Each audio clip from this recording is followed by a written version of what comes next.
የፕሪቶሪያ ስምምነት የአማራ ክልልን ህዝብ ጥቅም ያሳጣ ነበር ወይ ማለት እንችላለን? ስፔሲፊካሊ የወልቃይትን ጉዳይ ብትወስድ ሰኔ 15 እንዴት ነበር የሚያስታውሱት? ዶክተር አምባቸው በደንብ የተገናኘን እንወያይ ነበር። ጀነራል ሰዓረን ብትወስድ ቦርዲንግ ስኩል በጋራ የተማርነው ፍትሃዊ የሆነ ተጠቃሚነት በሚገባኝ ልክ አላገኘውም የሚል ጥያቄ ሲነሳ ነበረ።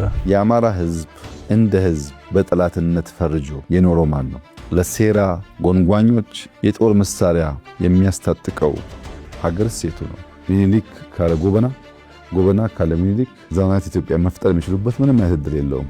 ጠመንጃ በማንሳት ወደ ጫካ የገቡ ኃይሎች አሉ። የተዘጋ ቤቱን ፍሬሽ ኤር ለማስገባት መስኮት ሲከፍት ንጹህ አየር ብቻ አይደለም ወደ ቤቱ የሚገባው። የኢትዮጵያ ህዝብ እዚህ ምርጫ ላይ ሲሳተፍ ምን መልእክት ሊያስተላልፍ እንደፈለገ መውሰድ እንችላለን? ባለፉት 5 ዓመታት ብዙ ድንቅ ስራዎች ሰርተናል። በዚህ 5 ዓመት ግን ፈተናው ከባድ ነው። እንቅልፍ የሚያስተኛ አይደለም። ጠቅላይ ሚኒስትር ዶክተር አብይ አህመድ በፖለቲካዊ ኢኮኖሚያዊና ማህበራዊ ጉዳዮች ላይ ከአማራ ሚዲያ ኮርፖሬሽን አሚኮ ጋር ያደረጉት ቆይታ ዛሬ ምሽት 2:30 ይጠብቁን።